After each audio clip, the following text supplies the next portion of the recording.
Uh, Hello, I am Raichu, or Raichu MGS, and I'll be submitting Metal Gear Solid 3 Snake Eater HD Edition, um, played on the PlayStation 3. Now, it's been a while After the end since of World War II, MGS3 has been featured at an AGDQ East or and SGDQ West. event. This marked the beginning of the era It's been called the 2 Cold years, War. and that was by Jaguar King. And the only other run to feature was by Molotov. There have been some slight improvements to the European Extreme route to save a little bit of time, which might not sound like a big deal, but with a game like Metal Gear Solid 3, which was so kind of well optimized and whatnot, finding any kind of time saves is it's pretty big. So we'll start the run off by going and grabbing Snake's backpack. Unfortunately, that hasn't changed. We'll have a codec call here. So the what we're doing now is basically the virtuous mission. It's about 5 minutes, give or take. It's pretty straightforward, and it's not exactly the meat and potatoes of the run, but when we get into it, it's pretty. When we get through here, this is when things get a bit more hectic, I suppose. Now, of course, you can mess up the virtuous mission. It's not beyond possibility, but hopefully we'll have a nice run. We're doing some rolls here over inclines, due to Snake having like a stutter step animation when it comes to inclines and slopes and stairs. So basically, if Snake has to travel at any kind of 45-degree angle or thereabouts, he will stutter, and that's just silly movement on my part. But it's not a big deal. It's only 2 or 3 seconds. We'll live. Some more radio calls. And one thing you might notice about MGS3 that's actually, I'll get back to that point in a minute. So you'll see here is a quick headshot. To do that, we'll aim at a guard, lock onto him, go into first person, and go on Snake's tippy toes, and he'll be at the level of their head. It doesn't always work. You kind of have to be roughly on the same level as a guard, but it's a very nice trick to use. And back to the point about MGS3, you might notice it's not got so many cutscenes and codec calls compared to, well, most of the other games in the series. So I think when MGS2 came out, it was very heavy on codecs and cutscenes and whatnot, and kind of caused a lot of friction with fans. So come in, HQ. The developers and whatnot, they listened, and they took a step back from a lot of the exposition, which is nice. And what we did there was 2 quick headshots on those guards on the bridge, and then we fired off a warning shot to spook that guard into a caution. So when a guard is in caution, he can't hear your footsteps. He's kind of oblivious to what's around him, and he gets a bit of tunnel vision as well. So as long as we don't go right in front of him, he won't see us. I'm going to roll into this guard because the way alerts work in MGS3 are sort of you get noticed first, or maybe not noticed. Maybe notice isn't the right word. They perceive you, if you like. So they feel like, wait, did I see someone there? Then they'll realize, okay, yeah, I've seen someone, and then it's an alert. So those white exclamation marks above their head, you'll get 2 of those, and then an alert. So it gives you maybe a half a second to 0.75 seconds to roll into people. And there's a roll into prone just to show off. So we've basically finished the virtuous mission at this point. All we have left, Snake did a roll, and he must have fallen off a bridge or something, because for some reason he's really hurt himself and he's at the bottom of a bridge. I have no idea how that happened. As you see, we just rolled into a prone. Crazy, but It happens. It seems to happen every run. I don't know. Right, we're gonna heal Snake. Now when we're doing those healing menus, we're purposely healing all the cuts and then the broken bones because it's the best menuing you can do. So we'll heal the first couple of cuts. It'll automatically select the broken bone, but we'll switch to the final cut and then do the broken bones. It's the best menu. So we're into Operation Snake Eater, which is the real meat of the run. This is probably the hardest section of the run, arguably.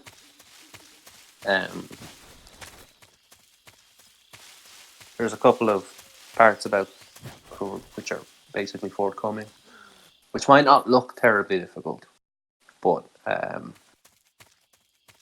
they're very, very difficult. The most difficult one is literally about to pop up right now. Again, I'm not sure what happens here in this black screen, but Snake, for some reason, has no gun anymore. He did have an M1911A1, but it's gone now.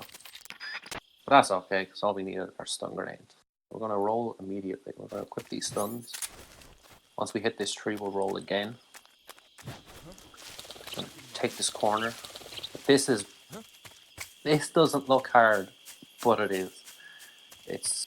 Honestly, it's probably what turns a lot of people away from the game. They get this part, and then they're out. They can't take it anymore. So we've gotten through the Dremajuchi. We're into Dolly Novotno. Another very, very tricky area. Clearing these two areas is really like the first step towards a Foxhound rank run. You can roll onto that bridge. The roll is very precise, and sometimes I prefer to eat a second and take it safe and chance the bridge roll and lose a run. So in this instance, I chose to take it a bit safe. So I'm back to the Razvet. There's no guards here this time, thankfully. So we just have to make our way into where we met with Sokolov a little while ago, about 7.5 minutes ago.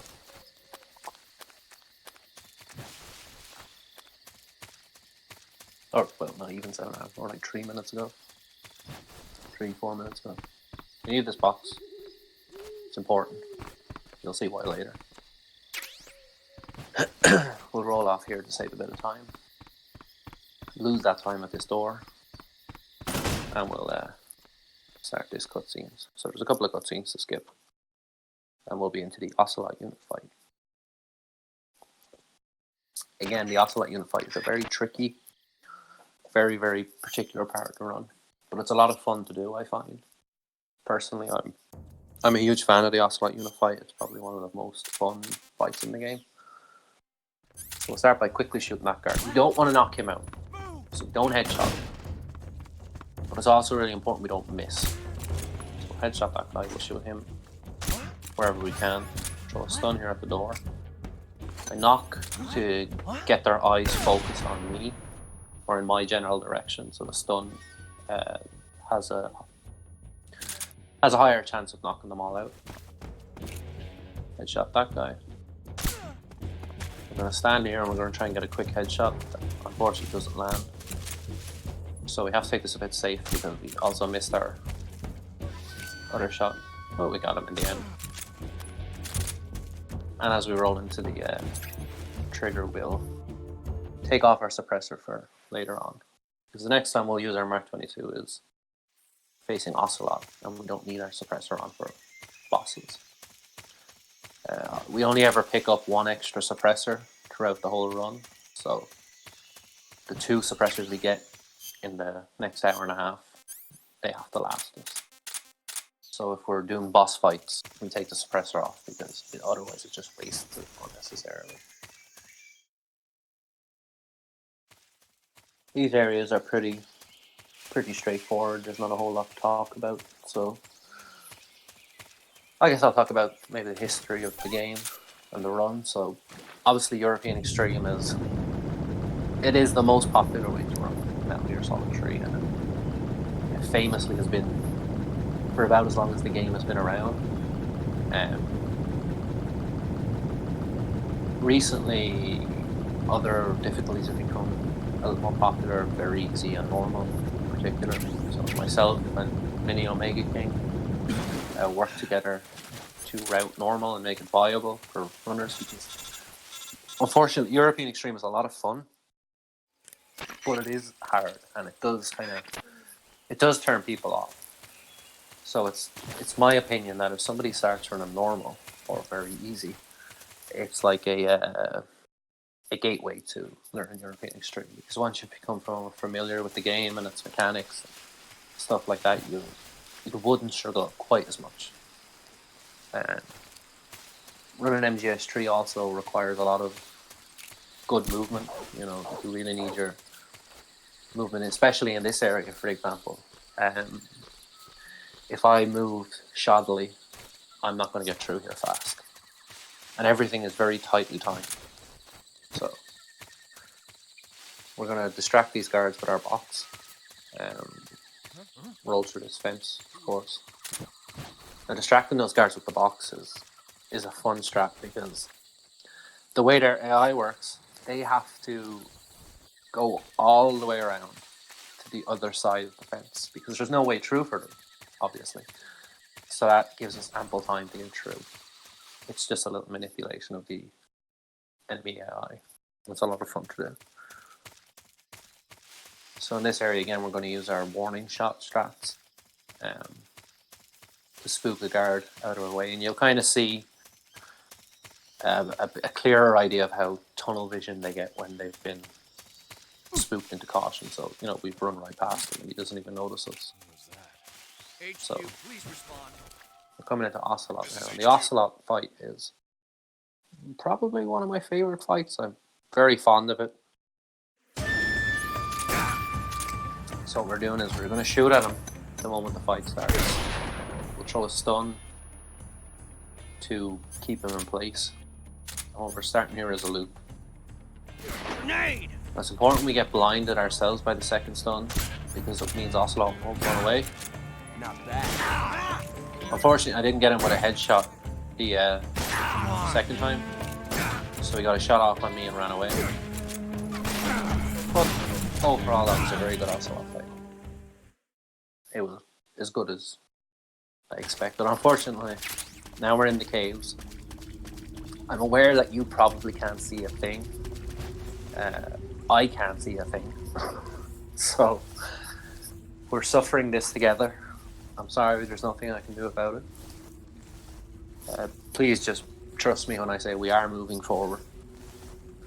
We're making progress. Trust me, we really are. Even if it doesn't look like it. When we get into the next area of the caves, it'll be a little brighter, but unfortunately for the moment, we're just blinded.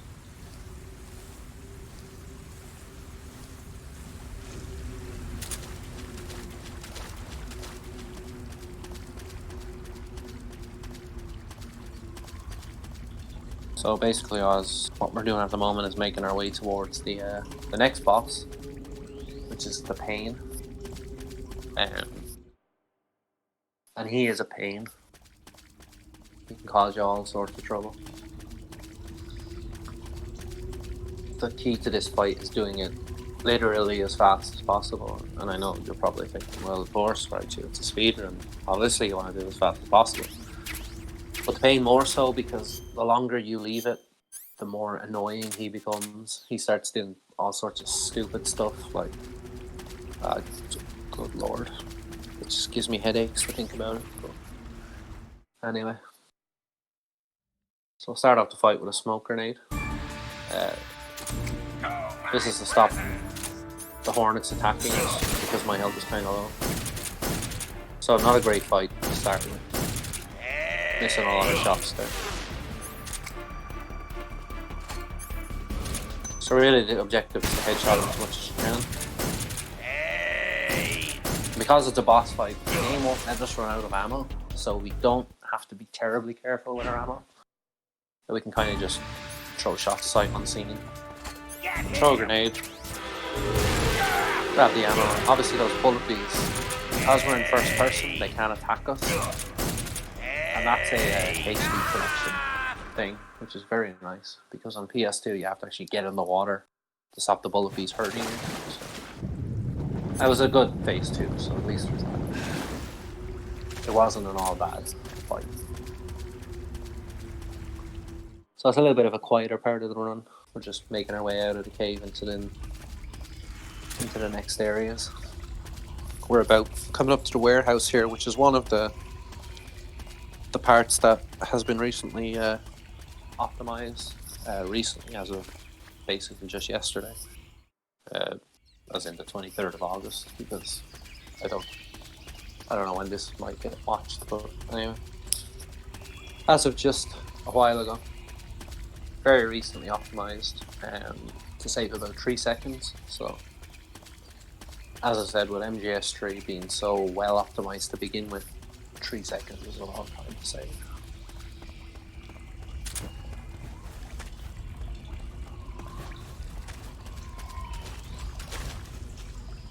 That little glitch there doesn't save any time, it's just fun to do.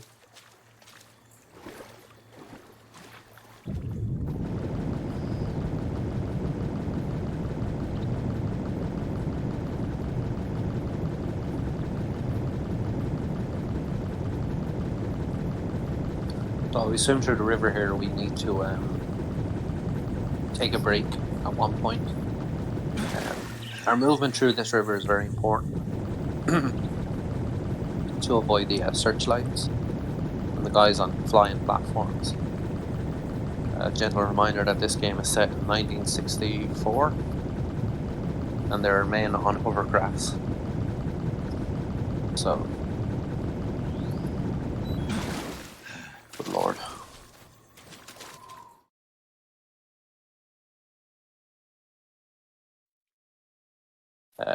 So this is the optimization. So we used to shoot 2 sets of barrels here, but well, I used to, and I'm sure most people still will do it that way, but I like to do it this way. So I'm going to shoot this guard, he's going to run away, and we'll help him cool off with a nice swim. Ignore those noises. That man did not die, I promise. I promise he didn't die.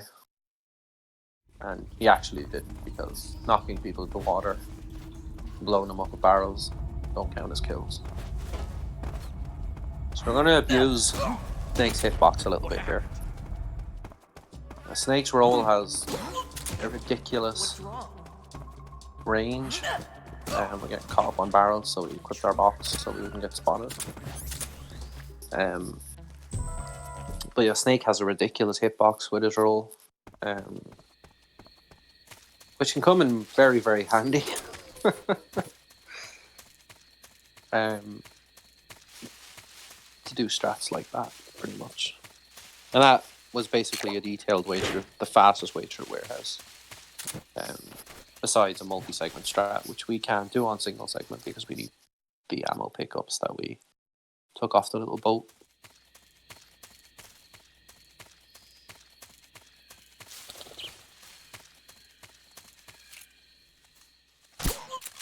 So quickly shoot that guard right in his head. And we'll make our way into the lab. So there's more risky approaches to the lab than what I did. It's not really worth doing unless you're trying like world record attempts. And honestly, the multi-segment Know the Skies strat is still a work in progress that I've been trying to work on making it more consistent, but it's a pain to do. So for this run, we'll just use we'll use the Scientist Disguise. We'll eat the time loss.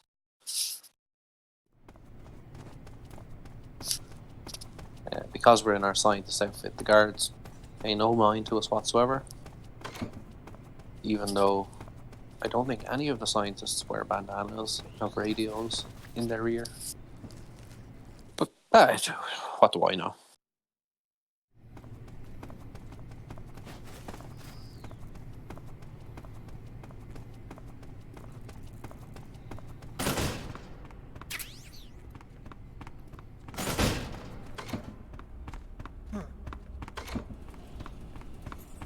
So that scientist we had to bump. The enemy.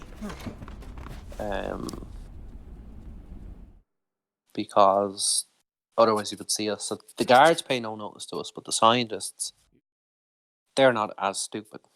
They know that a man with a bandana and a radio out of his ear is probably not a scientist.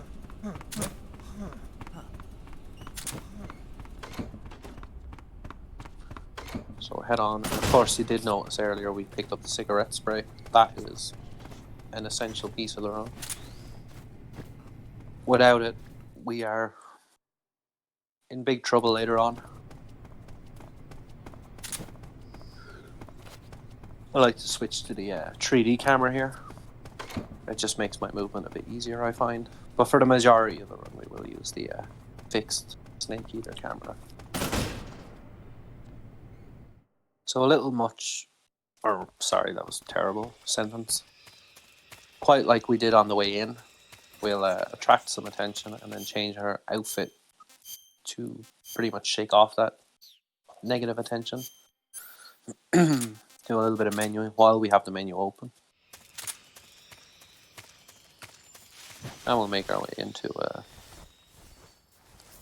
we'll make our way out of here. So we've gotten what we came for. Sokolov isn't here. Let's leave. What was that? And I lost Foxhound. So that's very unfortunate, but what can you do? So I opt for a multi-segment strat instead, which I was going to do anyway, but I was like, no, I'm afraid because I might lose Foxhound, so more to fool me, I suppose. So it didn't quite work out like I hoped. Nothing here. That's fine. And the damn dog is trying to give me another continue, but I just won't allow it. Equip our stun grenades. We really need our stun grenades equipped prior to entering this area, because we're about to fight the fear, and you need your stun grenades ready to go. So we'll roll into the trap and we'll take a fake death pill. So the fear is going to run over. He's going to think we're dead, because that's what the fake death pill does. Now, the thing about the fear is all lethal damage while he's been stunned counts as stamina damage. So what we'll do is we throw a stun, which stuns him, obviously, and then we set off that trap to make it look like, or not make it look like, sorry, to make it finish him off with a no-kill. Sorry, I'm losing my grip on reality, I'm trying to talk here. I'm not used to commentating my runs. But I'll have, but you know, if I'm accepted into GDQ, I'll get good at it very, very fast. Don't you worry. Hint, hint, nudge, nudge. So there's our second continue. That was my fault entirely because I just had terrible movement. And that's basically case in point about movement in this game. If your movement is bad, your run is not gonna get very far. So we'll take two. What we're doing here is called a box headshot. The way this works, in the most basic explanation I can think of, is when Snake pops out of a box and fires a shot, it's like right at the level of a guard's head. It really shouldn't work, like full stop, but it does, and we'll abuse that.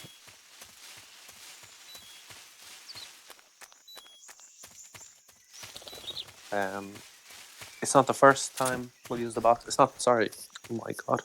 It's not the last time we'll use the box headshot. And there's a couple of other places you can use it prior to the warehouse, but that's very, very risky. And again, a lot of these riskier strats are best saved for the likes of a world record attempt. It's certainly not a The marathon. enemy's here. Strats.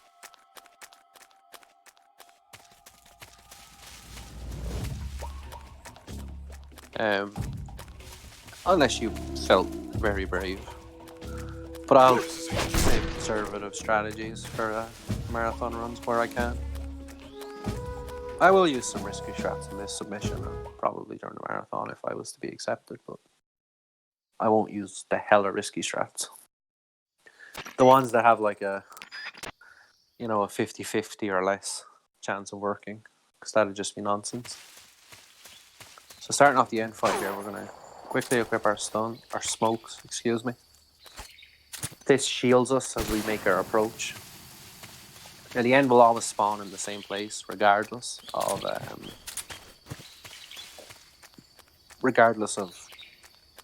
anything. It's not based on frames or time or anything like that. He's always in that exact spot to start with. It's after that spot, that's where things get a bit funky. Fortunately for us, like most bosses in this game, the end can be looped. That's where the cigarette gas spray that we picked up comes in handy.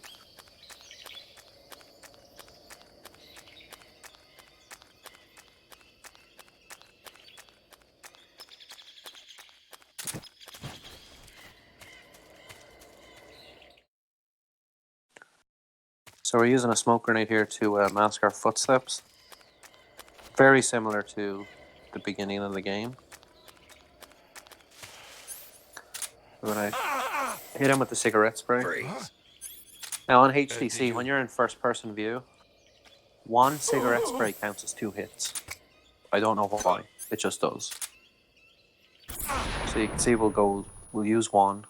So the basics for the loop is sig spray, hold him up, sig spray again, throw a stun, do a sig spray, throw a stun, do a sig spray, do a smoke, sig spray, and roll away. So our aim here is to finish him off before he gets through the load zone. We'll hit him with a sig spray. Unfortunately, Snake coughed, so we're going to chase after him, roll into him. That hasn't worked. We'll think quick on our feet here. We'll stop him with our 1911A1, and we'll finish him off before he leaves the area. It's not the biggest of deals when he leaves the area, but really you don't want that to happen. If at all possible.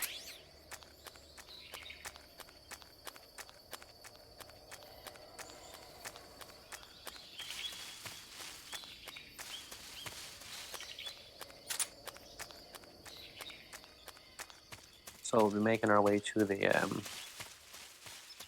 longest ladder in video games, and I'm just going to stay quiet, let the music play, because there's not really a whole lot to speak about during this section.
We're almost finished our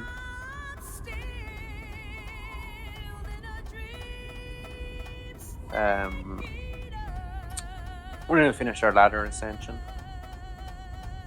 That's a pretty long section, and unfortunately, if we could find a way to skip that, it'd be very nice. But Snake, please go through. Snake, go through the door.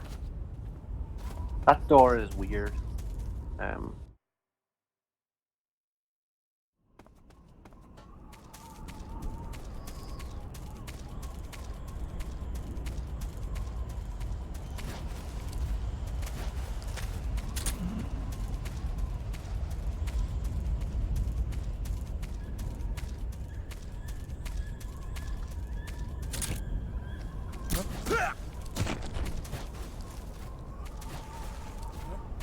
What's wrong?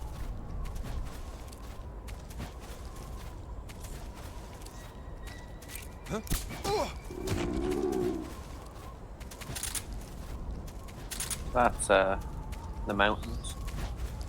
It's pretty straightforward. I mean, there's no point explaining what to do there because I mean it's more apparent. So as we come in here, we took a quick headshot on a guard by auto aiming and standing still. It just so happens that Snake's position lines up with a guard's head. We're using our box here. We're getting out of the box just there because we need to we need the extra camouflage index. So you can see in our box we have a 0% index. Out of our box we have 35 and 40% when we're rolling. So that's the joy of Animal's camo. It not only... Oh, and that's something I didn't talk about. My apologies. The Animal camo has a special effect that reduces entirely, so removes entirely I should say, hand tremors when your stamina is low. Obviously one of the mechanics of this game with the stamina is, that was a nice wasted shot. One of the mechanics of this game is the stamina bar. When you drop below 2 bars of stamina, so I think Snake has 4 bars altogether, and when he drops below 2 bars, his hands start to shake when he aims his gun. Where the Animal's camo completely removes that. And that's Ocelot's camo that we picked up from non-lethally fighting him. So it kind of makes sense that that particular camo would have, you know, an effect on hand tremors, obviously. He's a bit of a gunslinger. Unfortunate continue, but that's the curse of the mountains. It's a bit of a nightmare. But we'll try again.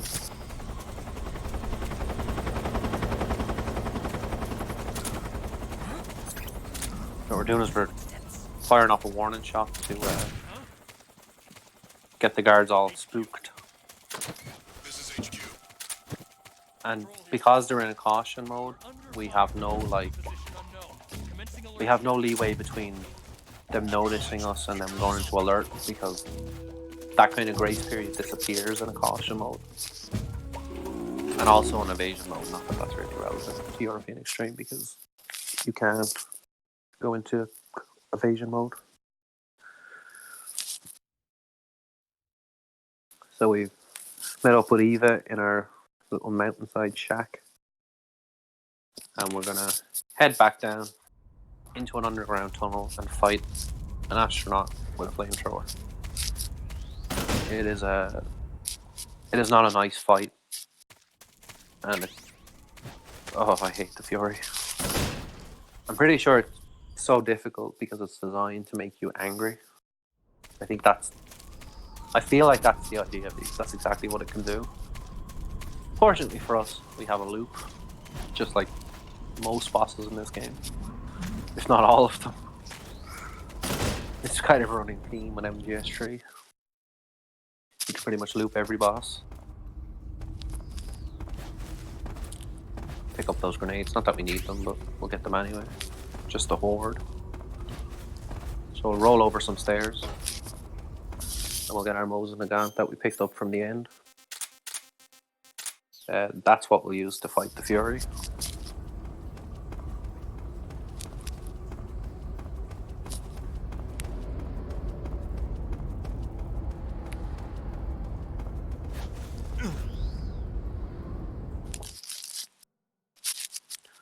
So we're going to look at the Fury as it's flying because that makes him go left, and that's the most optimal position for it to go. Unfortunately, because of the way he landed, he was never going to cooperate with our loot. So we're going to have to chase him a little bit.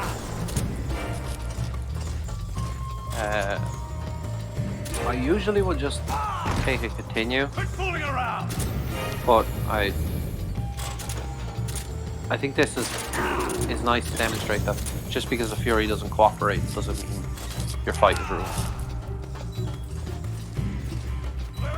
You know, you still can fight him. So we just have to kind of locate him first. You can see by the flames, that's where he is.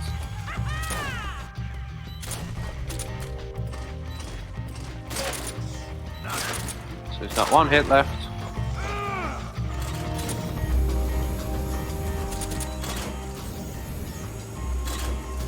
We've almost got him. And we'll finish him off just like that. Not a great fight, but like I said, I kind of kept it like it is because I would usually just reset the fight really quick, but I think it shows a nice kind of backup to the Fury. So we've made our way into Groznygrad, the impenetrable fortress. Doesn't look very impenetrable to me, but anyway. We're gonna roll at the at this line here on the floor. Make our way around this building.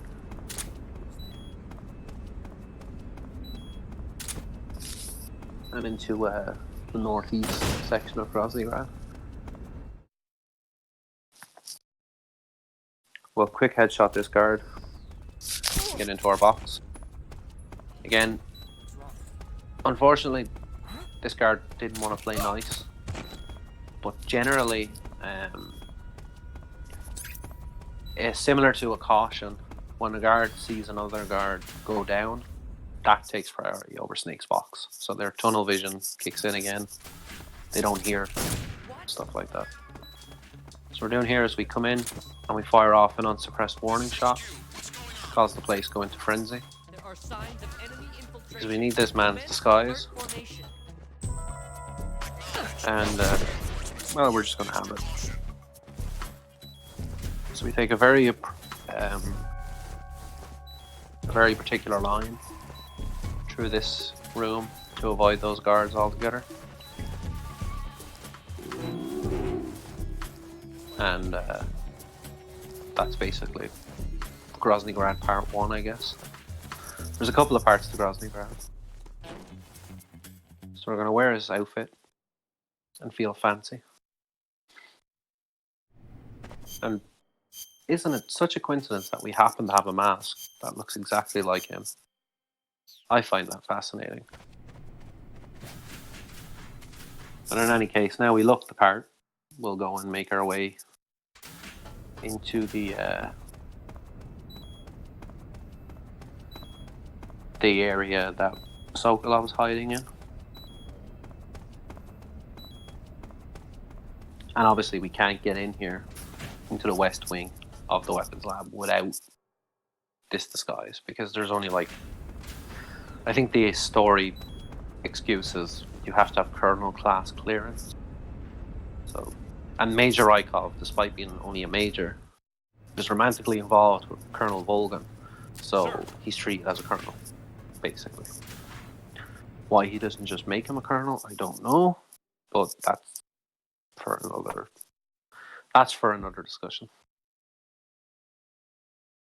But there's a lot of cutscenes to skip, and we're going to have the torture scene,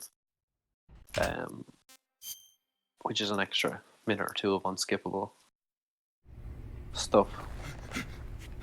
Tell me. Again, not much to talk about here because it's just an unskippable. Who have you been talking to? An unskippable part of the run. We'll just wait it out. You'd better start talking. Please, stop this! Who is Khrushchev's lapdog? How can you do this to him? I know you gave the data to someone. Never do You! that.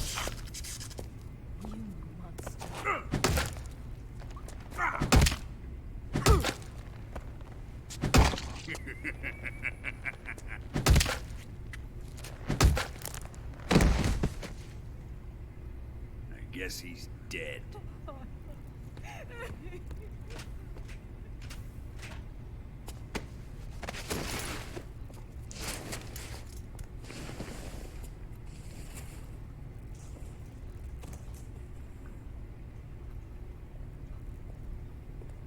Now then, I hope you'll prove more entertaining than he was.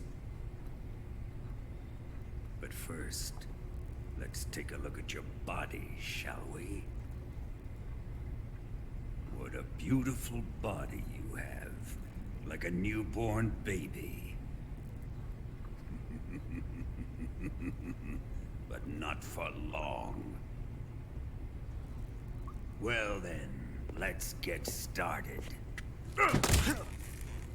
What is your target? Is it the Shagohod? Or Sokolov? Or maybe it's the Legacy? Answer me! Who is helping you?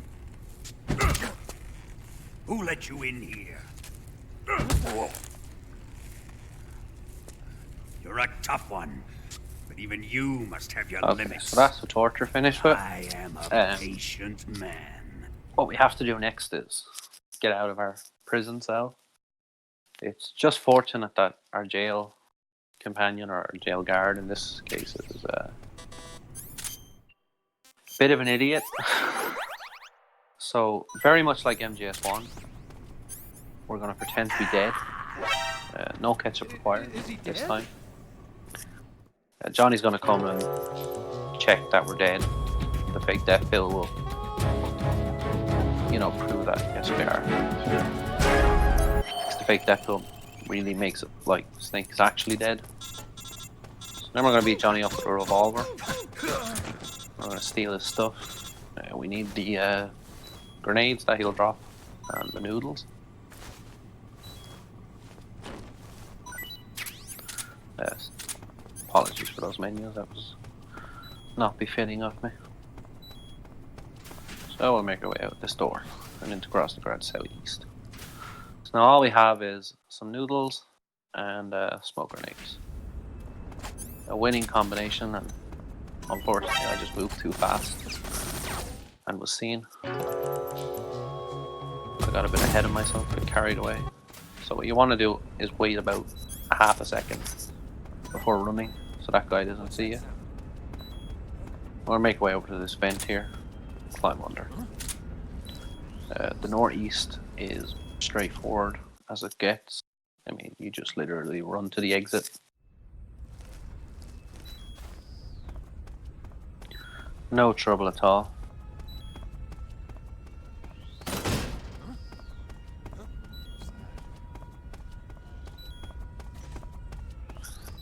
And then it's the northwest.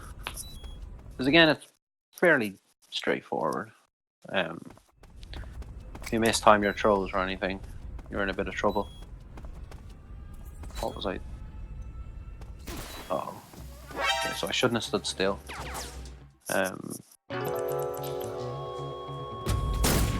My brain failed me. But that's fine. That's okay. Don't worry about it. We'll make our way through. We'll soldier on regardless. So we're throwing a smoke now. 1, to camouflage Snake. And 2, to distract the dog from causing an alert. So if a dog barks twice, it's an alert. It's game over, pretty much. So we'll make our way down this little manhole into the sewers.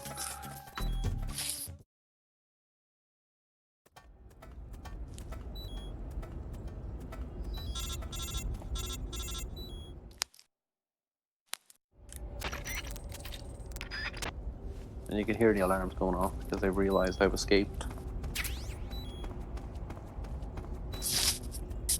We'll break Snake's leg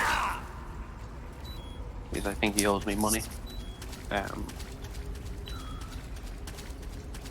Really, we need to damage Snake as much as possible, hence the cigar. Because of the fight, I say that with air quotes. up ahead, the objective is basically just to kill ourselves as fast as possible. Which seems funny when you say it, but it is true. Believe me.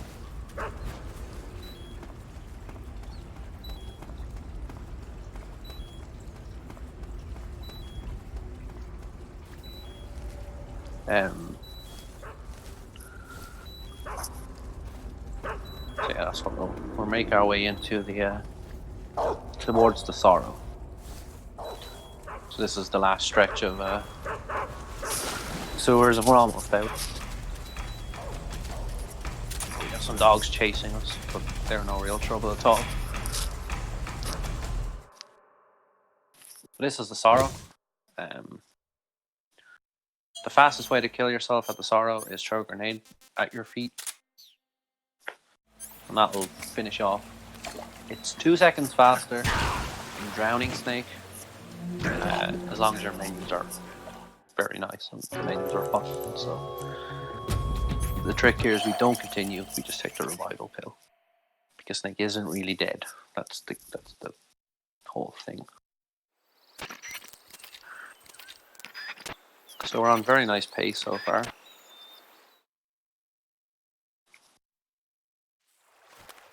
Couldn't figure out which camera to use. Was indecisive. But in any case, we'll soldier on regardless of our camera errors. So we're going to roll off this log. This roll saves 2 seconds, but if you fail it, you lose 30 seconds. So, isn't that nice? But we got it, so we don't have to worry about those small things, those small details.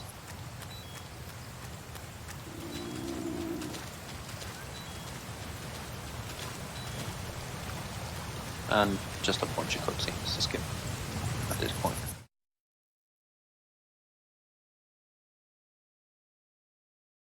We'll obviously click no to saving because we don't want to save.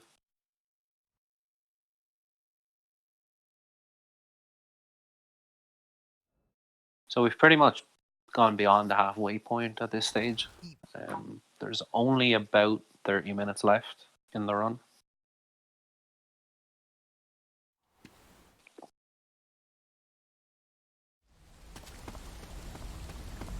So we've not got much left to do.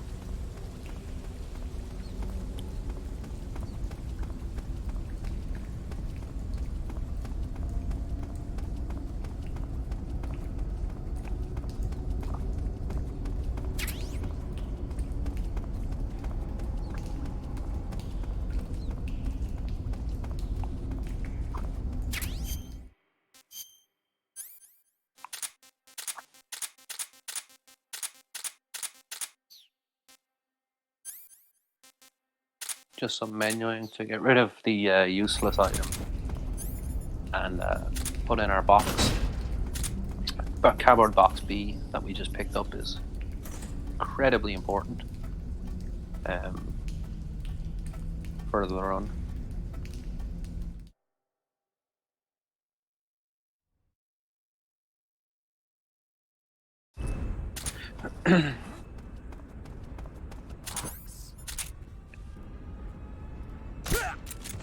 So we'll make our way out of here.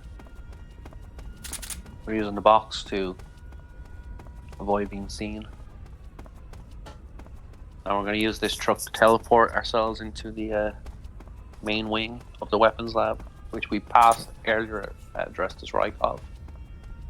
But we didn't have a key to get in. We have a key now, though.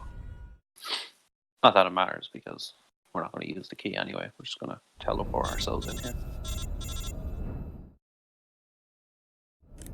Unfortunately, because you can't pick up cardboard box B until after you meet Eva, we can't, like, sneak in here early or anything.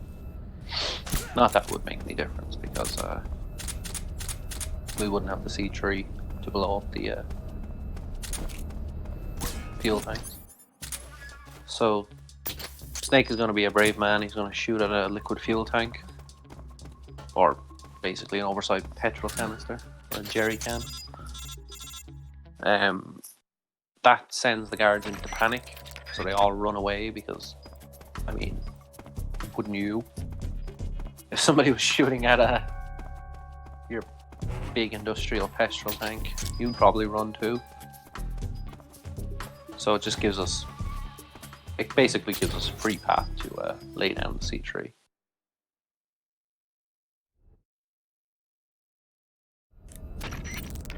So we're about to fight Volgan for the first time. We'll fight Volgan lethally because he doesn't die, so it's not counted as a kill. It's exactly the same with Ocelot. The only difference is we need to not kill Ocelot because we need his camouflage. Volgan, we don't need it. We could make use of it if we wanted to, and it would make the bike chase substantially easier. Those things we won't concern ourselves with. So we didn't get a perfect phase 1, but it's passable.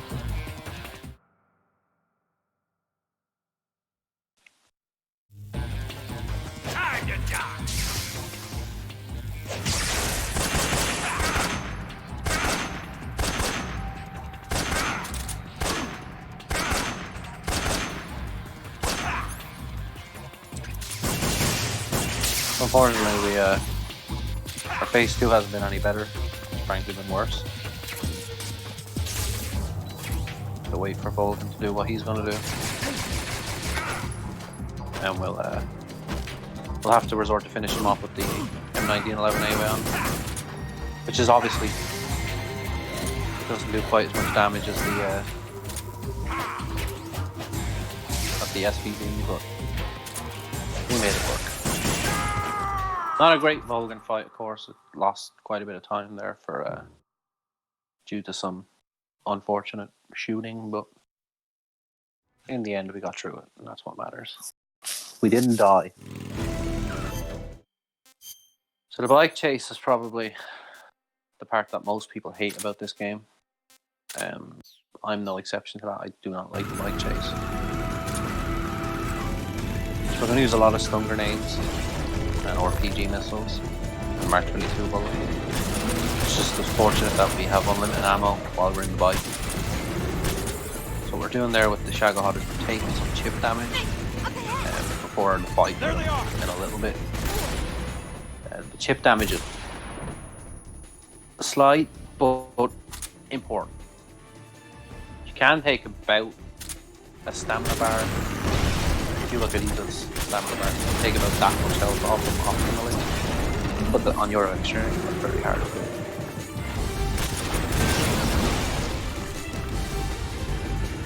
But any amount of free damage right now just means the fight later on is a little bit shorter. So.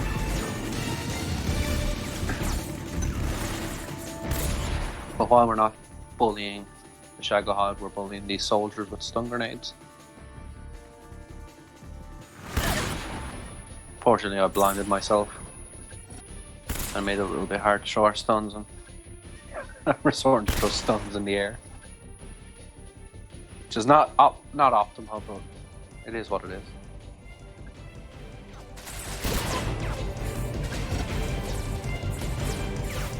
Now, unfortunately, we already lost the box now. So my rule of fighting at the minute is, if I'm at risk of dying, I will kill enemies with reckless disregard.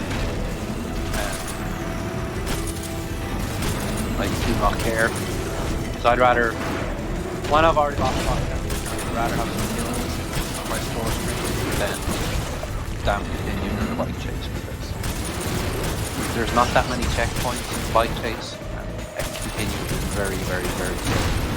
Because for the majority of this fight is an on screen, so.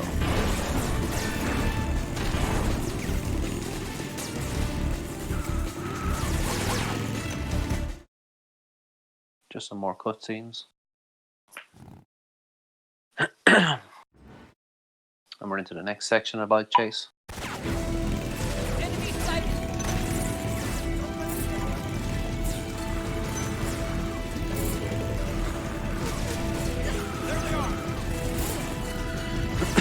I mistimed stun, or a misplaced stun, I suppose.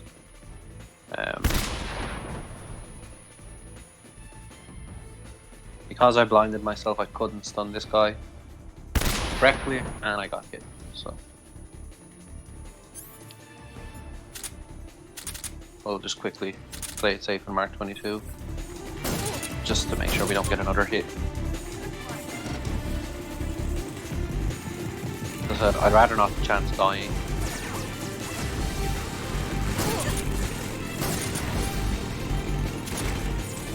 Because my health is quite low here,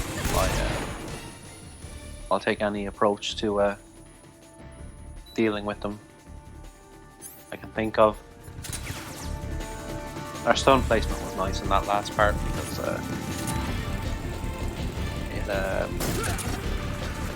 no guards came basically. So, yeah. As I said, I'm not chancing dying, so I'm just gonna mark these chances. The hell with them. This part in particular I could die at because that guy there who I just murked with an RPG also has an RPG, and if you don't get him he will kill you with his damn RPG. So I decided it was him or me, and as far as I'm concerned, my life or my lack of is more important than him surviving. So the hell, basically.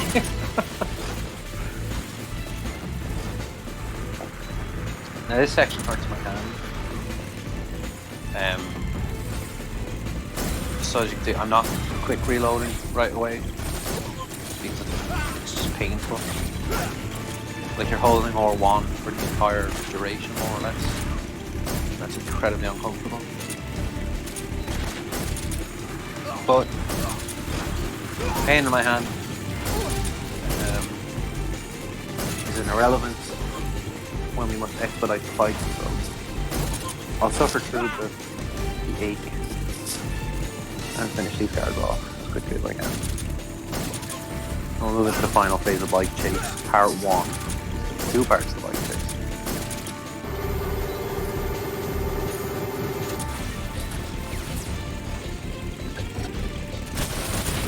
Again, as I said, my health is incredibly low. My hand is sore, so the hell with these guards. And their damn motorcycle. I think I miss all my shots here as well.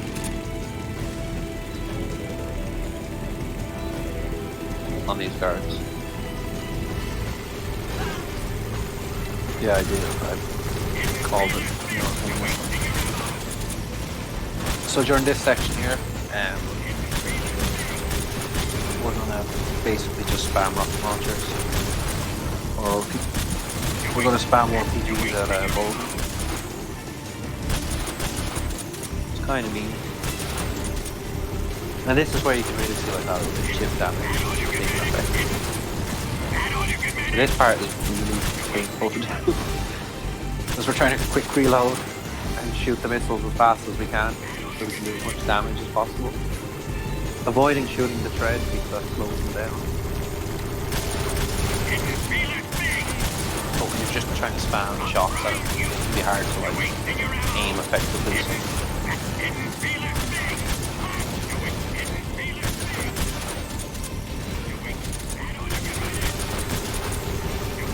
So that's bike chase part 1 finished. Our next mission is to blow up a bridge. Be a bad man and blow up bridges. I didn't like that bridge anyway, so. More to the left. 3 more bombs. My aim has been shocking in this section. Only one. The last bomb. Once Eva yells that it's here, Keep your aim steady. It's here. we'll shoot the final bomb, and bye-bye bridge. So we'll begin the Shagahod fight. The trick to the Shagahod, the trick to the Shagahod fight is shooting the treads, and then having Eva go behind him so you can shoot his back because the back of the Shagahog is really damaged from the explosion on the bridge, and it's therefore a weak point. Now Eva's not being very nice here. She's wasting a ton of my time.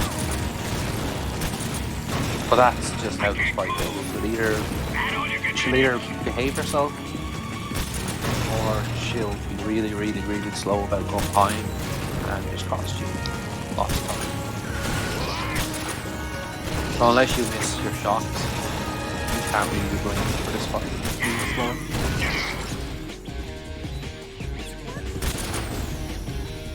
So it's points like this where we'll try and use like hook shots, trick shots and stuff to try and get any little advantage we can that's kind of basically screwing us.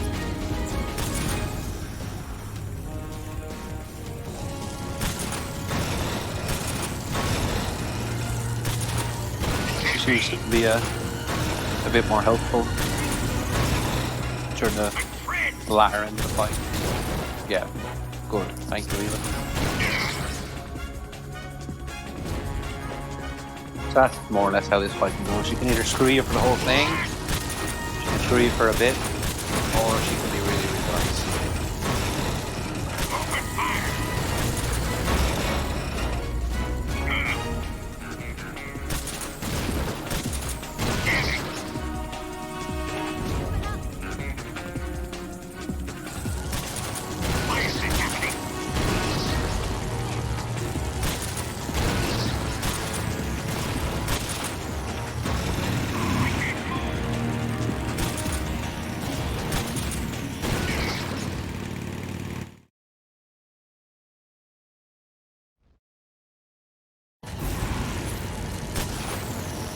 So this part of the fight is mainly controlled by us. So we're trying to loophole him by shooting his treads so he looks in that direction. And it makes it a little easier to shoot him in the head. So when he's distracted like that, he can't block our shots. Unfortunately, obviously that shot, he was basically facing towards us. So it wasn't going to work.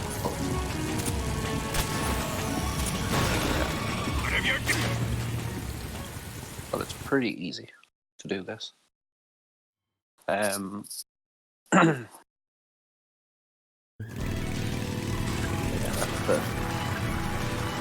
the Shagahog. We're on to the second phase of bike chase.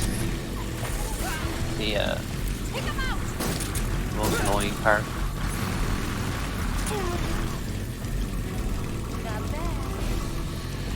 We're almost finished the bike chase thing. God.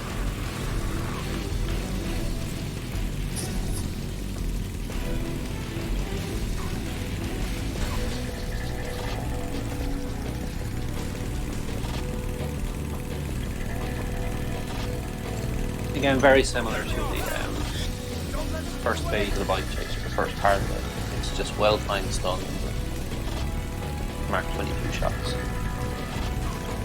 The most difficult part of this section is Lazarevo, which will come up after this, the next load zone basically. Just because you're being chased by men on hover platforms. Again, this is 1964. The biggest problem with them is their behaviour can be erratic, and they can like flip and fly above you and cause you all sorts of trouble. Very, very annoying. But for the most part, it's pretty straightforward. Throw stones, shoot with the Mark 22, rinse and repeat that until the end of the bike chase. There's not a lot to talk about in this section. And honestly, it's a section I put on 2x speed if I was watching it. Wait till Eva escorts the boss. I wouldn't really pay much attention to this section because it's not very fun.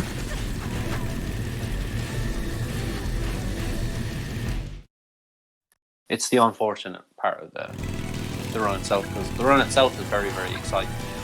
It's just this part is terribly exciting. There's still a lot of skill involved in it, of course. Preferably our aim would be better. So this is kind of what I was talking about. This guy's position makes it a little awkward to get him.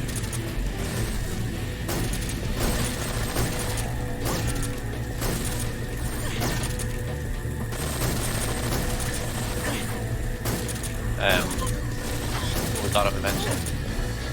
And yeah, so here we see an example of him flying right above me, making it almost impossible to hit him. Luckily he went away from me, so. And one other frustrating part about this area is if they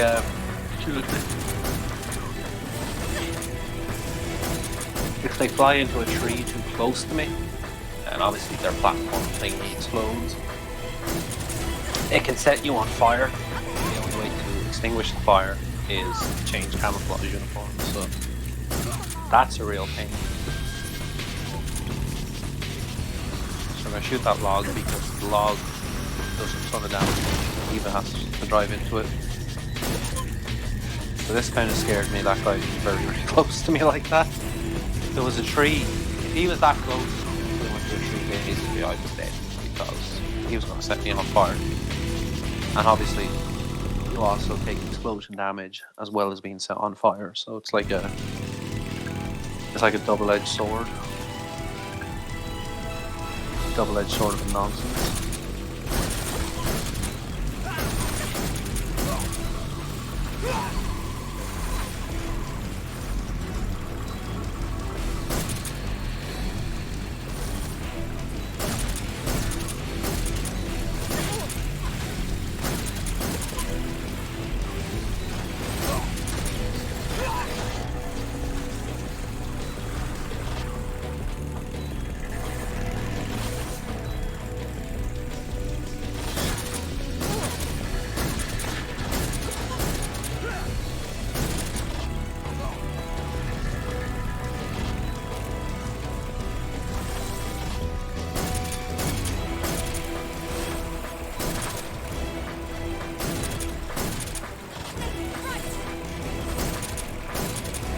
So again, it's just a lot of careful shooting.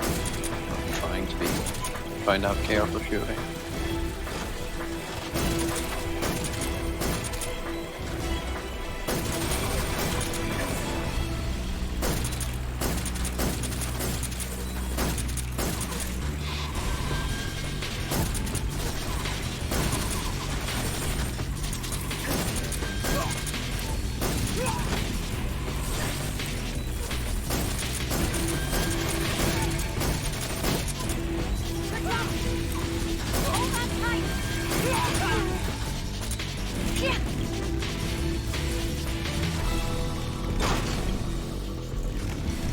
What do you think of that? Not bad, huh?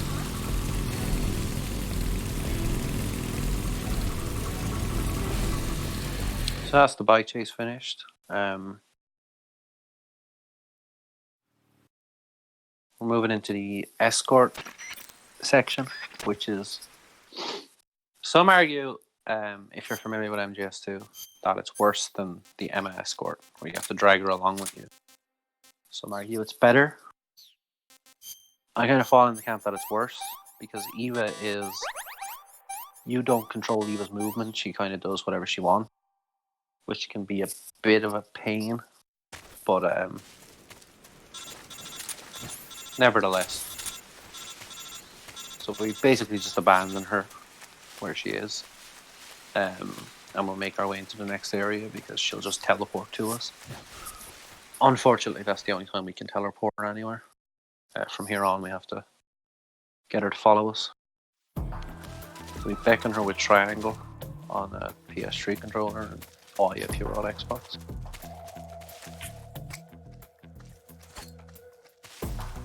What we'll do here is throw some smokes occasionally to kind of distract the guards that are chasing us, because there's like 10 soldiers following us right now, so I'm not sure if it's entirely necessary to throw the smoke grenades, but I don't need them, so whatever. I'd rather be safe and throw them than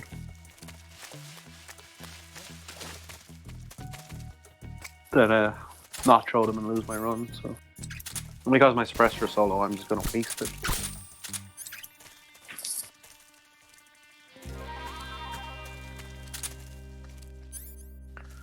I use the box to keep my camo index low, so Eva doesn't lose sight of me. Because that's the thing that happens.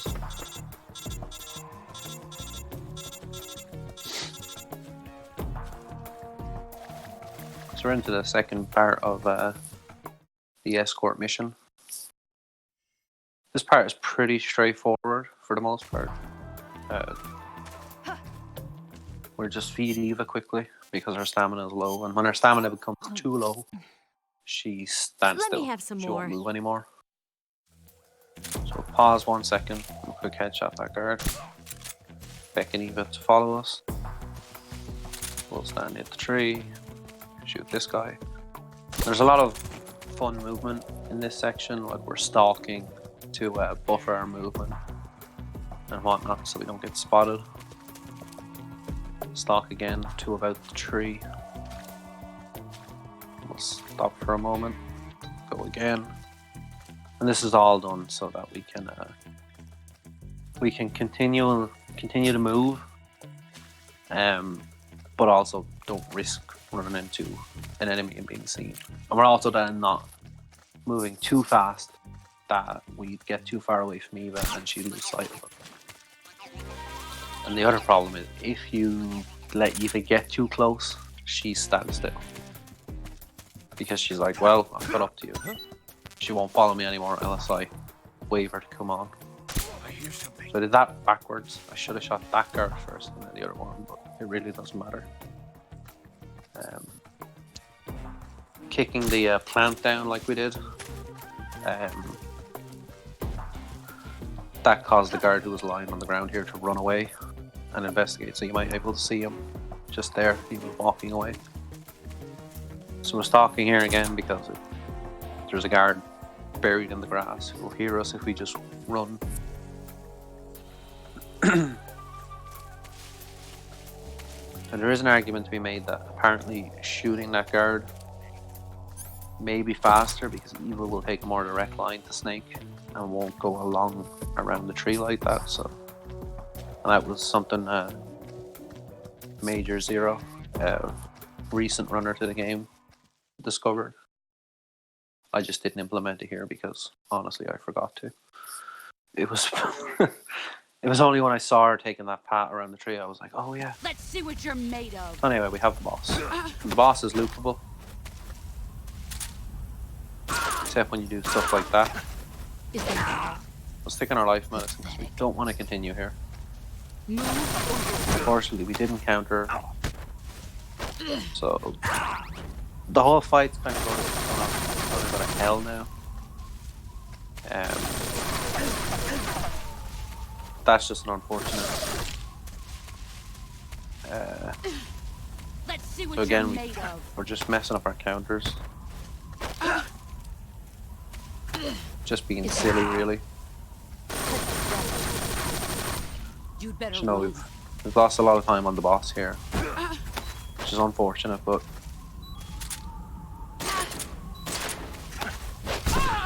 we're gonna throw a stun grenade into the air, so we'll try and loop her. Try and salvage the loop if we can.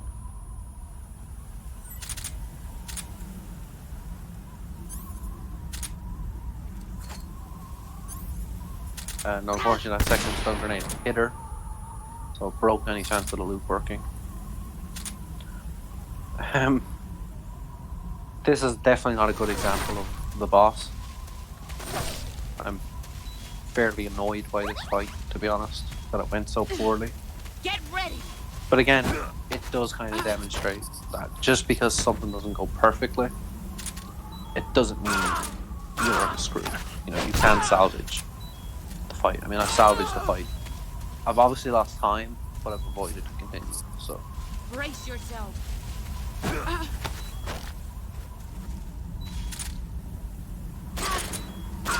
And that's a 115 at the boss. 115.30. Finish the boss, which is a very good boss fight. A very good run. That wasn't a good fight at all. So, all things considered, this run went very well, I think. Obviously, there has been some errors, but I think that's to be expected.